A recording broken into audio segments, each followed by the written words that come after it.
할렐루야. 네, 우리 서로 인사할까요? 사랑합니다. 축복합니다. 인사하겠습니다.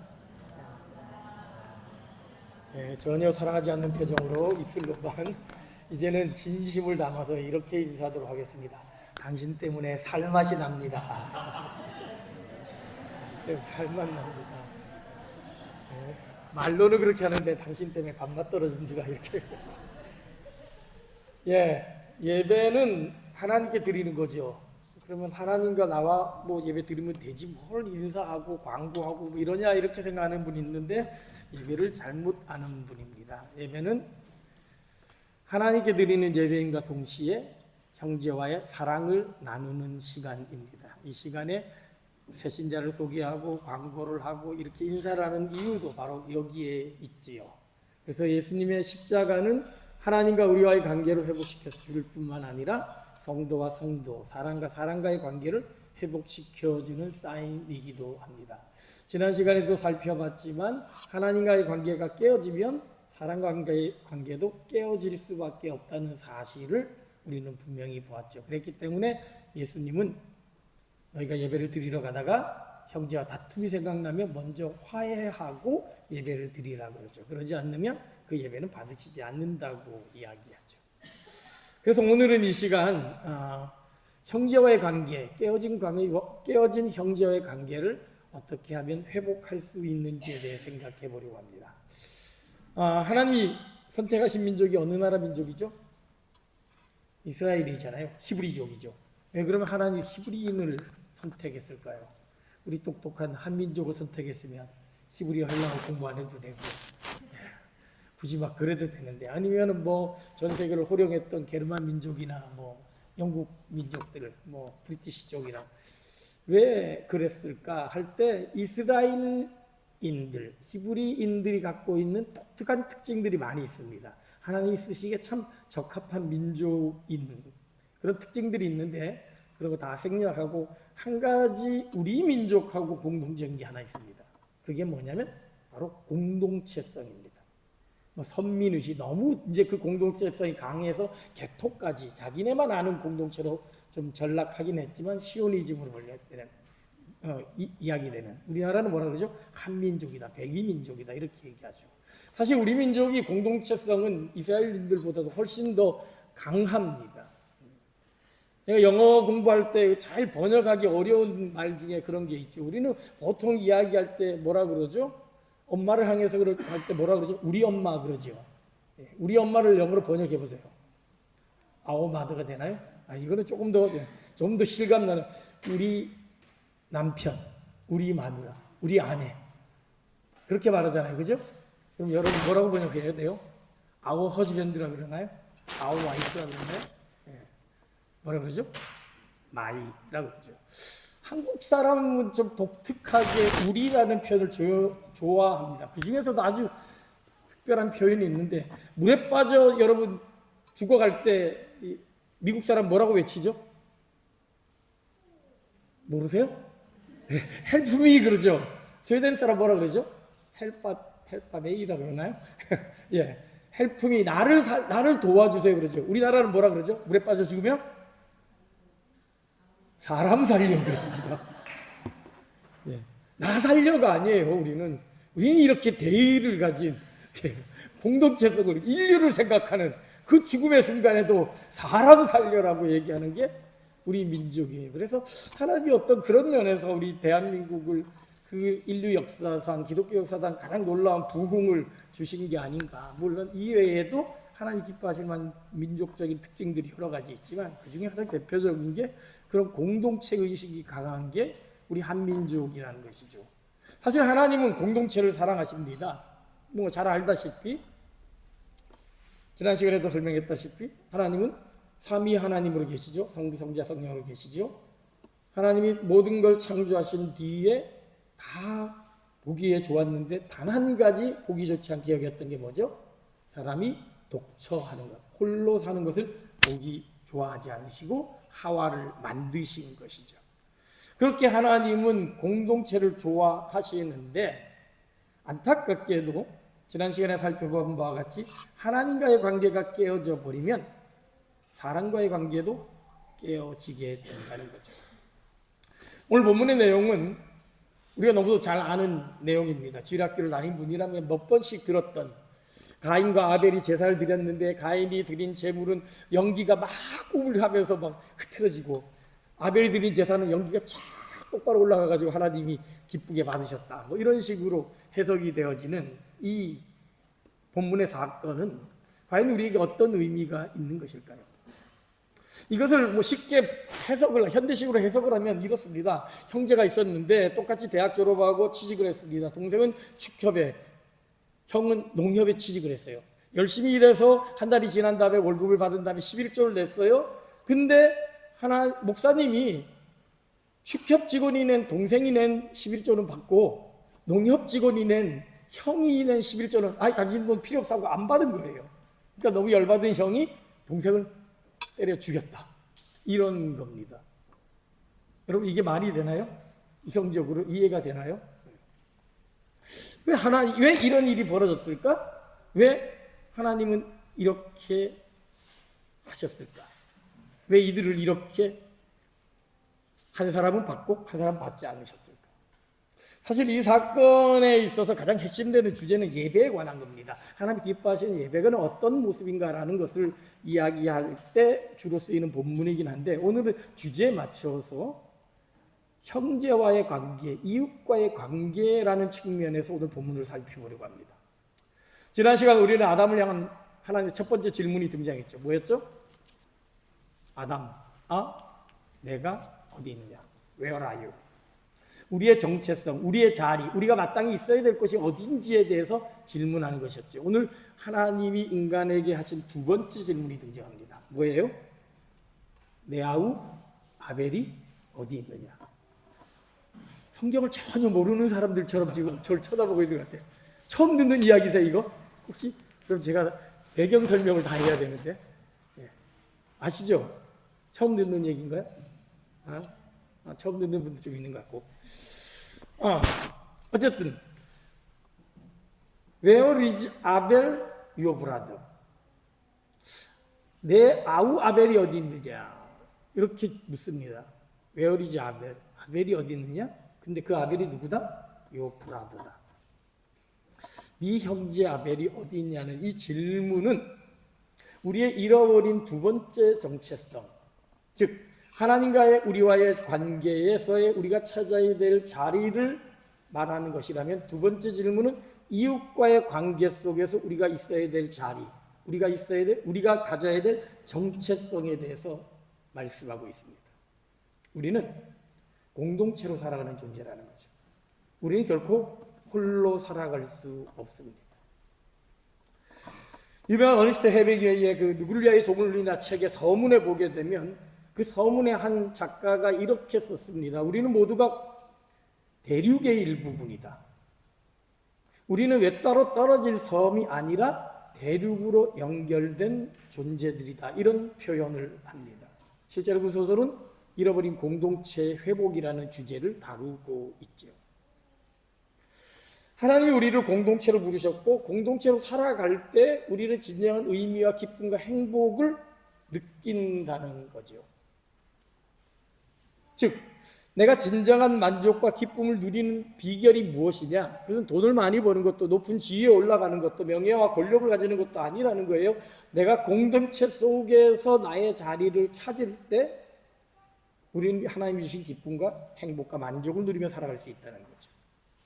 오늘 하나님은 그 이웃을 잃어버린 가인을 향하여 내 아우 아벨이 어디 있느냐라고 질문하면서 우리의 존재는 함께 살아가야 될 존재라는 사실을 분명하게 일깨워주고 있습니다. 그러나 안타깝게도 가인은 돌보아야 될, 함께 살아야 될 이웃이라고 할 수 있는, 가족이라고 할 수 있는 아우 아벨을 죽이고 맙니다. 그는 분노와 또 열등의식에 사로잡혀서 사랑하는 동생을 죽이는 인류의 첫 번째 살인자가 된 것이죠. 우리는 이 사건을 보고 가인이 하나님이 자신의 제사를 받지 않음으로 인하여서 우발적으로 화가 나서 죽였다라고 생각하지만, 사실은 성경을 보게 되면, 깊이 보게 되면 그것이 아니라 그는 매우 치밀하게 의도적으로 계획적으로 동생을 살인했다는 것을 알 수 있습니다. 다른 성경 번역을 보게 되면 이런 말이 삽입되어 있습니다. 가인이 아벨에게 이렇게 말합니다. 우리 들로 나가자. 우리 들로 나가자라고 들로 유인한 다음에 그 다음에 아벨을 죽였다는 것이죠. 뭐 쉽게 말하면 자기 홈그라운드로 유인해가지고 농사 짓는 곳에 가서 음침한 곳에서 아무도 보지 않는 곳에서 계획적으로 살인을 했다는 거죠. 그리고 아벨을 찾는 하나님의 질문에 대해 그가 뭐라고 이야기합니까? 내가 내 아우를 지키는 자입니까? 내가 내 아우를 지키는 자입니까? 아우는 아우대로 살고 나는 나대로 살지요 라고 뻔뻔하게 대답하는 거죠. 이 모습을 보면, 이 대답을 보면 누가 생각나죠? 아버지 아담의 모습 그대로 닮았죠. 내가 어찌하여 이 일을 했느냐, 내가 먹지 말라는 선악과를 왜 따먹었느냐라고 그럴 때 잘못했습니다라는 말 대신에 아담은 뭐라 그럽니까? 하나님이 주셔서 함께한 저 여자 때문에 내가 이 과일을 먹었더라고 하나님에게 이웃에게 책임 전가를 하던 그 아버지 아담의 모습을 그대로 빼닮은 것이 바로 가인의 모습이었습니다. 그렇다면 왜 가인은 사랑하는 동생을 죽였을까요? 무엇이 그를 그렇게 분노하게 만들었을까요? 어떻게 가인과 아벨과의 관계가 이렇게 깨어지게 된 것일까요? 정답은 이미 말씀드린 바와 같이 이미 가인에게는 하나님과의 관계가 깨어졌기 때문입니다. 하나님과의 관계가 깨어졌기 때문에 그 깨어진 관계는 이웃에게로 그대로 전이될 수밖에 없었던 거죠. 하나님과의 올바른 관계가 세워지지 않으면 이웃과의 올바른 관계가 세워질 수 없음을 가인을 분명하게 보여주고 있습니다. 그렇다면 하나님과의 관계가 깨어진 이 가인의 모습이 어떻게 나타나나요? 오늘 본문을 보게 되면 그가 하나님과의 관계에서 어떻게 어그러졌는지에 대해서 은연적으로 그리고 분명하게 보여주고 있습니다. 먼저 성경이 가인의 예배가 하나님이 받지 않으시는 하나님과의 관계가 깨어진 것이라는 것을 분명하게 증거합니다. 히브리 기자는 이들의 사건을 평가하면서 이렇게 말하죠. 믿음으로 아벨은 가인보다 더 나은 제사를 하나님께 드림으로 의로운 자라는 증거를 얻었다. 믿음으로 아벨은 가인보다 더 나은 제사를 하나님께 드렸다는 것이죠. 즉 아벨은 믿음으로 예배를 드렸지만 가인은 믿음이 없는 형식적인 예배, 가짜 예배를 드렸다라는 것을 알 수 있습니다. 물론 아벨이 믿음으로 어떻게 드린 것이 믿음이고 가인이 어떻게 드린 것이 믿음이 없는 예배인지 성경은 정확하게 기록하지는 않습니다. 그래서 주일학교 선생님은 연기가 올라가는 게 똑바로 올라가고 뭐 흐려지면서 올라가고 표현하지만 정확하게는 나타나지 않습니다. 그러나 알 수 있는 아주 분명한 단서가 등장합니다. 오늘 본문과 4절을 보면 이들이 드린 예배의 모습을 이렇게 평가합니다. 3절입니다. 세월이 지난 후에 가인은 땅의 소산으로 제물을 삼아 여호와께 드렸고 4절 아벨은 자기도 양의 첫 새끼와 그 기름으로 드렸더니 가인은 목욕 직원이니까 땅의 소산으로 드렸죠. 아벨은 축협 직원이니까 양의 새끼로 드렸습니다. 그래서 한때 어떤 설교자들은 봐라 하나님 기뻐하시는 것은 피 있는 제물을 기뻐하신다. 양의 새끼를 드리는 것처럼 피를 흘린 제사를 좋아하는 건데 이 곡식으로 드린 거는 아니다. 하나님은 고기를 좋아하시지 육식을 좋아하시지 채소를 좋아하는 게 아니다. 뭐 이런 식으로 설명을 했는데 물론 우리 5대 제사 가운데 대부분의 제사가 소, 양, 비둘기를 드리는 피의 제사입니다. 그러나 거기에는 소제도 있습니다. 곡식으로 드리는 제사도 있습니다. 그러니까 그 해석이 100% 맞다라고 볼 수 없고요. 오히려 성경에서 말하고 있는 중요한 포인트가 있습니다. 성경은 의도적으로 그들이 드린 제물을 묘사하고 있는데 가인은 뭐라 그랬어요? 가인은 땅의 소산으로 드렸다고. 아벨은 어떻습니까? 아벨도 자기도 양의 첫 새끼와 그 기름으로 드렸다고 합니다. 뭐가 차이 나죠? 가인은 그냥 땅의 소산으로 드렸습니다. 그런데 아벨은 양의 첫 새끼로 드렸습니다. 성경은 의도적으로 가인이 드린 제물이 첫 번째 소산이 아니라는 것을 아벨과 비교해서 보여주는 겁니다. 즉 쉽게 말한다면 아벨은 첫 번째 것이 중요하다는 사실을 알고 있었고 하나님으로부터 그것을 들어 알았기에 자신이 가진 그 것 중에 가장 첫 번째인 양의 첫 새끼로 하나님께 드리는 정성으로 드린 예배였습니다. 그러나 아벨은 아버지로부터 제물을 드려야 된다는 것, 하나님과 직접 교대하던 시간이니까 예배는 이렇게 하고 제물은 이렇게 드려야 된다는 것을 들었겠죠. 그랬는데 귀찮아서 그냥 여러 가지 땅의 소산 중에 그냥 갈 수는 없으니까 제물로 드려야 되니까 당시의 예배는 그냥 제물을 드리는 게 예배입니다. 우리처럼 이렇게 쭉 사도신경하고 이런 순서 없이 그냥 가서 제물을 가서 드리는 게 그 자체가 예배이기 때문에 예배는 드려야 되겠고 하니까 그냥 땅에 있는 소산 아무거나 가져다가 하나님께 드렸던 거죠. 그래서 성경은 가인은 땅의 소산으로 드렸다라고 기록합니다. 반면에 아벨은 양의 첫 새끼와 기름으로 드렸다라고 기록하고 있는 거죠. 나중에 하나님이 이스라엘 백성들을 출애굽시키면서 이렇게 말씀하시죠. 출애굽기 13장 이스라엘 자손 중에서 사람이나 짐승을 막론하고 처음 난 모든 것은 다 거룩히 구별하여 내게 돌려라. 이는 내 것이니라. 처음 난 것은 하나님의 것이라고 선언하고 있는 겁니다. 그러니까 여러분 11조를 드린다라고 할 때 이 11조는 단순히 10분의 1이 아니라 내가 가진 모든 것이 다 하나님의 것이다라는 것을 고백하는 표현이라는 것이죠. 단지 이걸 세금 전후로 하냐 세금 후로 하냐 10분의 1을 정확하게 계산하냐 그 문제가 중요한 게 아니라 내가 가진 모든 것들이 하나님으로부터 온 것임을 내가 고백한다라는 의미에서 10분의 1을 하나님께 드리는 것이라는 것이죠. 즉 첫 번째 것이라는 것은 내가 가진 모든 것을 대표한다는 의미요 동시에 가장 귀한 것이라는 의미입니다. 그래서 하나님이 애굽을 멸하실 때 마지막 10번째 재앙으로 내리는 것은 첫 아들을 첫 번째 것을 다 죽여버리는 거죠. 그건 뭐예요? 애굽을 다 멸망시키겠다는 하나님의 의지의 표현이었던 것이죠. 그렇게 아벨은 처음 것을 하나님께 드렸습니다. 가장 귀한 것, 내가 가진 모든 것을 다 대표한다는 의미에서 하나님 나의 삶을 드린다는 의미에서 양의 첫 새끼를 드렸지만 가인은 자기의 소산 중 아무거나 뽑아가지고 형식적으로 드렸던 그런 모양만 갖춰진 제사였던 것이죠. 그 모습을 하나님은 그들의 예물을, 그들의 제사를 받았다는 표현에서 분명하게 확인시켜 줍니다. 그 제물을 받고 나서 하나님이 뭐라고 그러십니까? 4절 보면 여호와께서 아벨과 그의 제물은 받으셨으나 가인과 그의 제물은 받지 아니하신지라. 하나님이 받으신 것은 단순히 제물이 아니라는 거죠. 가인과 그의 제물이요 아벨과 그의 제물이라는 겁니다. 여러분 드리는 헌금이나 기도나 찬양이나 모든 것들 단지 목소리를 듣고 성가대의 찬양을 듣고 드리는 헌금을 받고 기도 소리를 듣는 것뿐만이 아니라 기도하는 사람의 마음, 찬양하는 사람의 마음, 헌금을 하는 사람의 그 마음, 그 중심을 하나님은 받으신다는 것이죠. 그것을 예배를 드리는 사람의 인격을, 그 중심을 받으신다는 것이죠. 그러기에 아무리 수많은 사람이 모여서 드리고 아무리 수많은 헌금이 모이는 그런 예배라 할지라도 중심으로 드리는 게 없다면 하나님 그것을 받지 않으십니다. 나중에 이 형식적인 제사가 극에 이르렀던 이사야 시대, 바벨론에게 멸망당하기 직전에 이스라엘 백성들이 드린 제사의 모습을 이사야 선지자는 이렇게 평가합니다. 너희가 무수한 제물을 가지고 오는 게 내게 무슨 소용이 있냐? 너희는 마당만 밟고 돌아간다.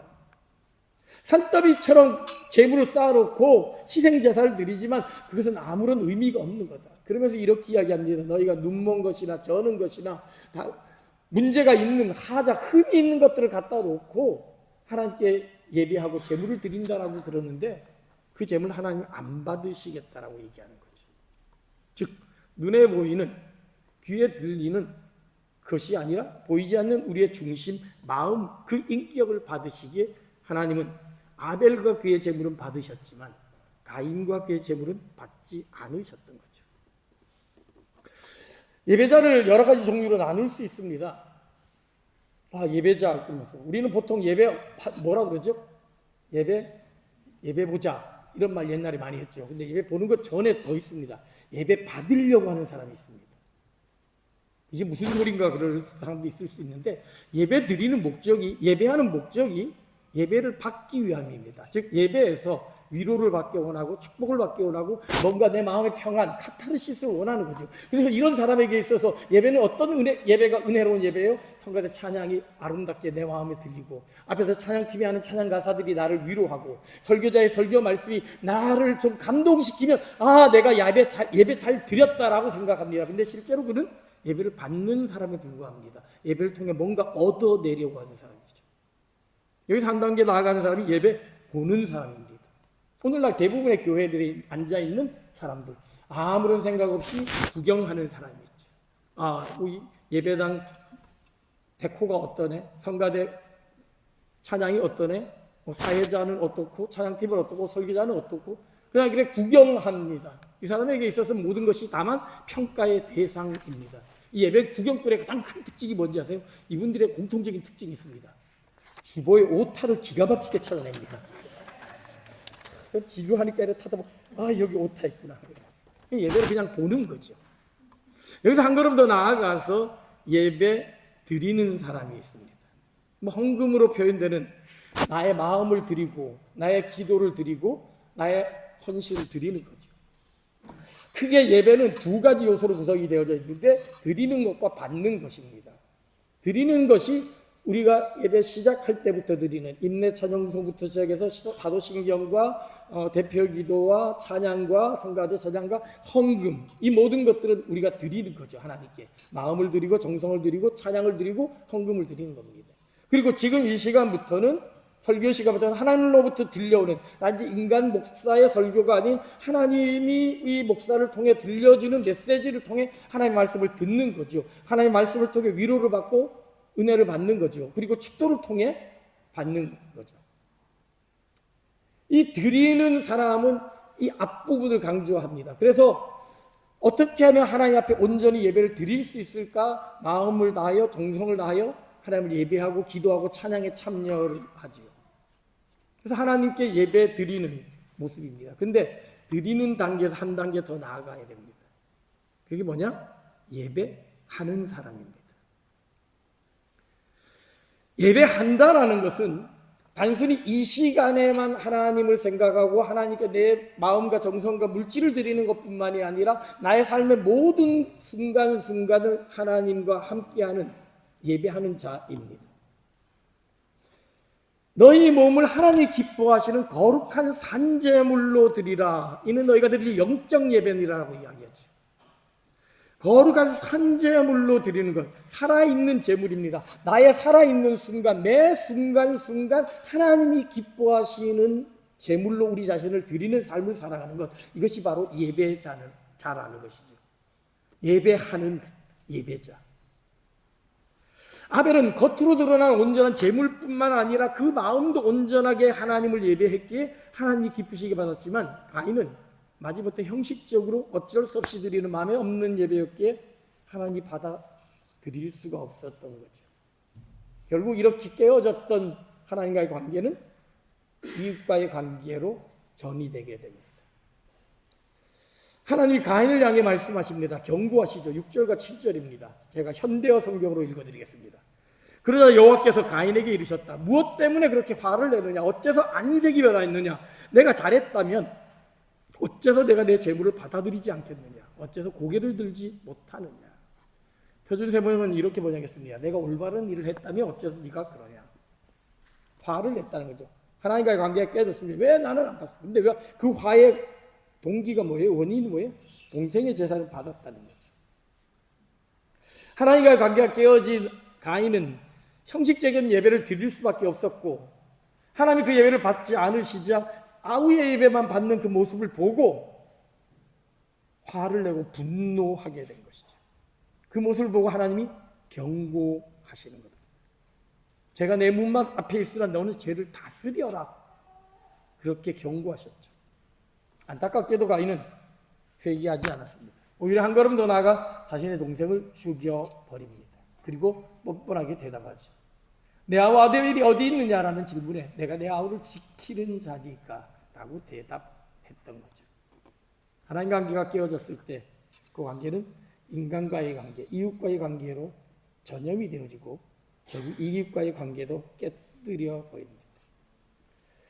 결국 하나님과의 관계가 깨어졌기에 하나님의 마음을, 하나님의 성품을 간직할 수 없었고, 그 대신 미움과 시기와 질투, 분노와 원한에 파묻혀서 사람을 죽이는 살인까지 나아갔던 것이죠. 아담의 죄악으로 인하여 우리 인간은 하나님과의 관계가 깨어져 버렸습니다. 그리고 그 깨어진 관계는 이웃과의 관계도 깨뜨려 버렸습니다. 결국 우리를 혼자 남게 만듭니다. 그런 가인을 향하여 하나님은 경고하시지요. 너는 죄를 다스릴지니라. 죄가 내 문 앞에 있으나 너는 죄를 다스릴지니라. 하나님과의 관계가 깨어지면 이웃관계의 관계까지 깨어질 수밖에 없다. 너 그러다가는 네 동생하고 관계가 영원히 깨질 수밖에 없다. 그러니 너는 죄를 다스려야 된다라고 명령하신 거죠.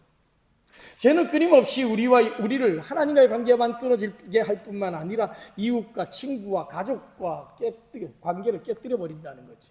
결국 다른 사람을 상생과 협력의 사람, 함께 동행해야 할 대상자가 아니라 시기와 경쟁의 대상자로 만들어 버립니다. 같이 함께 살아야 될 가족이 아니라 경쟁자의 라이벌로 생각하게 되는 거죠. 여러분, 오늘날 현대교회에서 대형교회에 사람들이 점점 더 모이고 소형교회는 점점 더 어려워진다 그럽니다. 교회도 빈익빈 부익부가 된다 그럽니다. 왜 그런지 아십니까? 물론 대형교회가 설교자도 훌륭하고 모든 시스템이 다 훌륭한 부분들이 많죠. 그런데 중요한 것들 하나가 있습니다. 저희 교회도 일부 예비로 드리긴 하지만 그래도 일부로 드리는 교회는 사람들이 모이기가 참 쉽지 않아요. 왜 그런지 아세요? 관계가 좀 껄끄러지면 예배는 하고 싶은데, 예배는 드리고 싶은데 그 사람 꼴 보기 싫어가지고 교회 안 나가는 거예요. 그래서 우리도 그래서 1, 2부가 생긴 건지 그러진 않겠지요. 예. 근데 대형교회를 가면 숨어버릴 수 있습니다. 구경거리 될 수 있습니다. 다른 사람과의 관계 없이 그냥 나 혼자 앉아 예배 드리면 되지라고 생각할 수 있습니다. 근데 그 예배 하나님 안 받으십니다. 이웃과의 관계없이 그저 나 혼자 숨어서 하나님 나 좀 살려주세요 라는 예배 하나님 안 받으신다. 하나님은 공동체를 사랑하십니다. 하나님 내 이웃을 사랑하라고, 하나님이 주신 명령, 하나님을 사랑하는 것과 동시에 내 이웃을 사랑하라는 것이지요. 10계명은 그래서 하나님을 사랑하는 4번째 계명까지, 그리고 5번째부터는 이웃을 사랑하는 명령으로 이루어져 있습니다. 하나님 사랑과 이웃 사랑, 이것은 하나님이 우리에게 주신 가장 큰 계명이죠.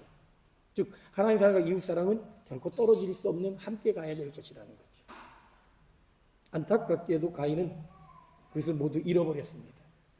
그렇게 하나님과의 관계가 깨어졌기에 결국 이웃과의 관계도 깨어질 수밖에 없었던 거죠. 그래서 하나님은 경고하십니다. 너는 죄를 다스릴지니라. 더 이상 나아가지 말라는 것이죠. 이 깨어진 관계로 이웃에게 나아가지 말라는 것이죠. 그러나 안타깝게도 그는 실패하고 말았습니다. 아마 오래전 베스트셀러였던 이종선 씨의 멀리 가려면 함께 가라는 책 제목을 기억하시는 분이 있을 겁니다. 세상을 내 편으로 만드는 사람들의 비밀이라는 부제가 붙은 이 책은 어떻게 하면 사람들에게 인정받는 삶을 살아갈 수 있을지, 어떻게 하면 세상의 리더로서 영향을 끼치는 사람으로 살아갈 수 있을지에 대한 여러 가지 비결을 소개합니다. 그런데 이 책의 원 제목이 아프리카 속담에서 나온 것이라는 사실이 밝혀졌습니다. 아프리카 속담, 야생동물이 그윽한 밀림에서 생존할 수 있었던 비결이 뭐냐? 그들은 이렇게 말하지요. 빨리 가려면 혼자 가라. 그러나 멀리 가려면 함께 가라. 빨리 가려면 혼자 가라. 그러나 멀리 가려면 함께 가라. 우리의 인생은 마라톤이기에 함께 갈 수밖에 없다는 거죠. 이종선 씨는 이 책에서 진정한 행복은 함께 살아가는 공동체에서 나온다는 사실을 강조했던 것이죠. 이웃을 잃어버리지 않을 때, 함께 가야 될 사람이 있을 때 행복이 찾아온다는 것입니다. 하버드 대학의 연구소에 있던 행복의 조건이라는 책이 있습니다. 그 책을 보게 되면 행복을 누리는 사람들의 공통적인 특징이 있더라는 것이죠. 그 사람의 인생을 태어날 때부터 거의 죽을 때까지 한 인생의 전체 역사를 아주 풀로 조사를 해가지고 발표한 결과는 과거의 삶이 어떠하든지 간에 상관없이 현재 그가 얼마나 아름다운 공동체에서 가족과 함께 살고 있느냐에 따라서 그 사람의 행복이 결정이 된다라는 사실을 밝혀냈습니다. 그렇습니다.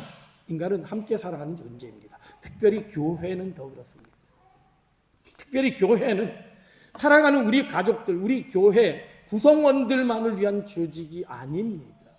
하나님이 우리에게 주신 위대한 사명이 있는데 그것은 무엇이냐?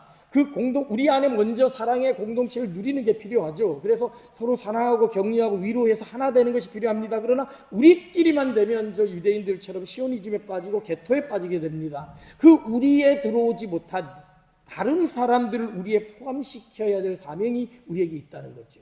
우리 하다간 뭐가 된다? 돼지우리 된다. 이런 말도 있잖아요. 그렇죠? 네. 성공의 주기를 지냈던 윌리엄 템플 목사님이 이런 얘기를 했습니다. 교회에 대해 정의하기를 이런 정의를 했습니다. 교회는 자신의 이론이 아닌 사람들의 유익을 위해 존재하는 세상의 유일한 공동체다. 교회는 자신의 이론이 아닌 사람들의 유익을 위해 존재한다는 거죠. 교회는 교회 구성원을 위해 존재하는 조직이 아니라는 거예요. 세상의 모든 조직은 자기가 속한 조직의 구성원을 위해 존재하는 거죠. 학교도 학생들을 위해 존재하고 병원도 환자나 의사들을 위해 존재합니다. 회사도 자기 회사의 구성원들의 이익을 위해서, 주주들의 이익을 위해 존재하는 것이 세상의 일반적인 공동체, 조직입니다. 그런데 교회는 아니라는 거예요. 교회는 교회에 속하지 않은 사람들을 위해 존재하는 유일한 조직이라는 겁니다. 여러분 동의하십니까? 이 뭔 소리야? 그럼 교회 왜 나와? 기껏 은혜 받으려고 나왔는데, 복 받으려고 나왔는데, 사람 만나가지고 좀 뭔가 하려고 그랬는데 아니에요. 쉽게 설명하면 그렇습니다. 여러분 예수 믿고 가장 좋은 복이 뭐죠? 구원받아 천국 가는 거잖아요. 그죠? 예수 믿고 구원받고 천국 가는 거예요. 그러면 이것이 예수 믿는 목적의 전부라면 우리는 어떻게 해야 될까요? 우리는 예수 믿고 구원받았다라고 확인하는 순간 우리는 어떻게 해요? 전부 집단 자살을 하는 겁니다. 사이비 교주들이 그렇게 하잖아요. 왜? 저 천국에 더 좋은 게 있는데 뭐하러 굳이 공부하고 일하고 애쓰고 눈물 걱정 근심 있는 게 있어요. 저 천국에는 더 좋은 게 있는데. 그렇잖아요. 그럼 빨리 죽어야죠. 빨리 천국 가야죠. 실제로 초대교회 때는 순교 콤플렉스라는 게 있었습니다. 어떻게 하면 빨리 순교하게 죽을 수 있을까? 그래서 너도 나도 순교를 하려고 했던 그런 기록들이 있습니다. 근데 구원의 반쪽만을 안 것이죠. 하나님이 구원받아 천국 가는 거, 하늘의 복을 누리는 복을 주셨는데 그럼에도 불구하고 왜 이 힘들고 어려운 이 세상에 남겨놨을까? 목사님 오늘부터 단벌 신사로 오셨네. 아직도 이삿집이 안 왔나 보다. 이삿집이 안 오면 또 신사 저희 몇 불 있더라고요. 네. 왜 또 나그네 인생처럼 집에서 밥도 제대로 먹고 숟가락도 제대로 없이 이런 걸 벌써 몇 달째 해가고 있는가? 여러분 직장 다니면서 상사가 괴롭히거나 또 프로젝트가 안 되고 힘들고 어렵잖아요. 왜 그러세요? 왜 사세요? 천국 가면 다 해결되는데 분명히 눈물 걱정 근심 걱정 아무것도 없다 그랬는데 하나님이 우리를 이 땅에 남겨놓으신 이유가 있다는 거죠. 그래서 윌리엄 템플 목사가 이야기했던 것처럼 아직도 우리 안에 들어오지 못한, 아직도 교회 안에 들어오지 못한, 아직도 하나님의 사랑과 구원을 알지 못하는 사람들을 구원하기 위해, 그들에게 하나님의 은혜와 사랑을 나누어 주기 위해 교회가 존재하고 우리가 존재한다는 것입니다. 제가 이번 주간에 읽은 책이 처음으로 제가 그 PDF 책으로 끝까지 다 읽었는데 책들로 오면서 제가 한 1,500권 정도를 제가 다 파쇄해가지고 PDF 책으로 만들었습니다. 혹시 읽고 싶은 책 있으면 제가 PDF로 나눠드릴 수 있어요. 그리고 그 책을 이렇게 만들면서 이제 읽고 싶은 책들을 했는데 그 중에 브라이언 맥클레런이라는 사람이 쓴 새로운 그리스도인이 온다라는 책을 읽었어요. 이 브라이언 맥클레런이 어떤 사람이냐면 조금 위험한 사람이에요. 어떤 사람이 분류하기를 첫 번째 복음주의자, 1세대 복음주의자가 빌리 그레함 같이 전통적인 교회에서 목회하고 구원을 선포하는 목회자라면 두 번째 복음주의자가 릭 워렌이나 빌 하이벨스 같이 시커스 서비스, 구도자 예배를 통해서 교회를 예수 안 믿는 사람들을 위한 교회로 만들어서 열린 예배를 만들고 경배차를 만들었죠. 그런 부류가 2세대라면 이 사람은 거기서 한 걸음 더 나아간다는 거예요. 3세대 복음주의자다. 복음주의자다라고 표현하는 거 보면 정상적으로 성경을 믿는 사람이라는 거죠. 근데 그 책에 좀 쇼킹한 주장들이 많이 나타납니다. 자칫 잘못 읽으면 굉장히 위험한 사상에 빠져 있어요. 이거 다원론자 아니야? 이런 생각. 쉽게 말하면 이런 질문을 합니다. 하나님이 기독교만의 하나님일까?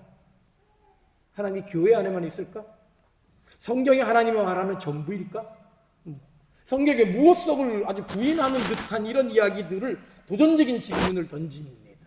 근데 그 질문을 따라가다 보면 결국 우리가 믿고 있는 성경, 우리가 알고 있는 교회가 과연 하나님이 말하시는 그것일까라는 질문에까지 이르게 된다는 것이죠. 우리는 기독교 그러면 예수전당 불신지옥으로 생각합니다. 그래서 예수 믿고 구원받는 게 전부인 걸로 착각한다는 거지요. 만약 그것이 전부라면 아까 말씀드린 것처럼 빨리 천국 가야 됩니다.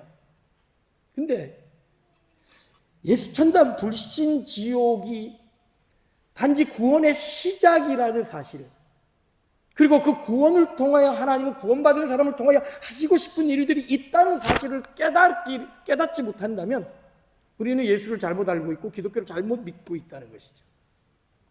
생본충 정답, 지난 시간에 말씀드렸죠. 생존하고 번성하고 정복하고 다스리는 것, 세상을 하나님의 세상으로, 하나님의 질서대로 되돌리기 위해서 회복의 사명이 있는 것, 그것이 우리가 지금 이 땅에 남아있는 우리들이 해야 될 사명이라는 것이죠. 그러기에 우리가 해야 될 가장 중요한 것은 돈을 많이 버는 것도, 명예를 많이 갖는 것도, 물론 그것도 생육하고 번성하여 충만하니까 첫 번째 계명에는 맞습니다. 그런데 그 다음으로 나아가려면 반드시 그것으로 세상을 정복하고 다스려야 된다는 거지. 돈 잘 벌고, 보통 보면 제가 살던 목동, 좋은 대학 가서 좋은 직장 가서 성공하는 걸 목표로 알고 치열하게 공부를 시킵니다. 참 불쌍해요, 그걸 보면. 그래서 원하는 게 뭘까? 결국 최수질 같은 사람 되는 거, 결국은 자기만 알고 나라를 손떨기에 빠지게 만들어도 상관없다라고 하는 그런 사람 만드는 게 목표가 돼버린 그런 모습을 보게 되는 거죠. 거기 우리 그리스도인들도 따라가고 있는 것은 아닌지 돌아봐야 됩니다. 이 맥클라렌 목사님이 형식적인 그리스도인을 향해서 이렇게 비판을 하기도 했어요. 어떤 사람은 예수 그리스도를 자신의 의로움을 나타내는 수단으로 사용한다. 나 예수 믿었어. 난 구원받았어. 그러면서 자기는 의인이다라고. 그게 누구죠? 바리새인들, 서기관들, 제사장들이 그랬죠. 우리의 목표가 단순히 구원받아 천국 가는 것이 아니라는 사실을 알아야 된다는 거죠. 하나님이 우리를 구원하신 목적이 있는데 그것은 세상을 정복하고 다스리는, 세상을 다시금 하나님의 나라로 회복시키는 것, 잃어버린 영혼을 구원하는 것, 그 하나님의 마음을 깨닫고 그 깨어진 세상을 회복시키기 위해 내가 해야 될 역할을 감당하는 것, 그것을 위해 내가 이 땅에 남아있다는 사실을 깨달아야 됩니다. 그렇기 때문에 내가 돈을 많이 벌건 적게 벌건, 내가 나이가 들었건 안 들었건, 내가 뭐 어떤 능력이 있건 없건 상관하지 아니하고 나의 영역에서 내가 할 수 있는 것들을 통해서 하나님께 영광을 돌려드리는 예배하는 자로, 나의 삶의 모든 영역에서, 내가 있는 모든 곳에서 하나님의 영광이 드러나도록, 하나님의 뜻이 드러나도록 애쓰고 수고하고 노력하는 삶을 살아갈 때 우리는 비로소 하나님 우리를 구원하신 목적을 이루는 것이요, 하나님과의 관계가 올바른 사람은 이웃과의 관계도 올바르다는 사실을 증명할 수 있을 것입니다. 오늘 하나님이 가야를 향한 질문을 통하여 우리의 잃어버린 아벨을 찾으라고, 그 아벨을 회복하라고 명령하고 있습니다. 하나님과의 관계가 온전하면 이웃과의 관계도 온전할 수밖에 없기에, 하나님을 사랑한다고 하면서 내 가족을, 이웃을, 심지어 성도조차 사랑하지 않는다면 그것은 가인과 같은 모습에 불과하다는 것이죠. 형식적인 예배를 드리는 형식적인 신앙에 불과하다는 것이죠. 하나님 우리에게 지금 묻습니다. 내 아우 아벨이 어디냐? Where is Abel, your brother? 옆에 있는 사람은 시기와 경쟁과 무관심의 대상이 아니라 내가 사랑하고 돌봐야 될 나의 형제라는 사실을 기억해야 될 것입니다. 우리 다시 한번 인사할까요? 당신 덕분에 살맛이 납니다. 인사하겠습니다.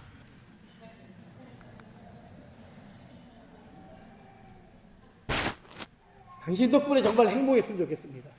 교회 와서 얼굴 딱 보는 순간 역시 여기 나하고 똑같은 마음이 있는 사람들이 있구나. 당신 정말 행복합니다. 당신 덕분에 정말 살맛 납니다. 그런 마음으로 살아간다면 우리의 드리는 예배가 어떤 형식의 예배이든, 중간에 성가대가 좀 틀리고 반주도 틀리고 설교도 버벅거리고 뭔가 삐걱거리고 애들 울고 떠들고 막 해도 아무 상관없이 우리가 서로가 사랑한다면 하나님 그 예배를 가장 기쁘고 아름답게 받아주실 줄로 믿습니다. 오늘 내 아우 아벨이 어디 있느냐는 이 질문을 통해 나의 잃어버린 아벨을 찾고 나의 무관심 속에서 죽어가고 있는 내 가족, 내 형제, 내 이웃, 아벨을 다시 한번 생각하는, 회복하는 이 시간이 되었으면 좋겠습니다. 그래서 깨어진 이웃과의 관계 회복을 통하여 깨어진 하나님과 관계가 회복이 되어지는 진정한 회복을 경험하는 온전한 공동체가 되기를 주님의 이름으로 간절히 축원합니다.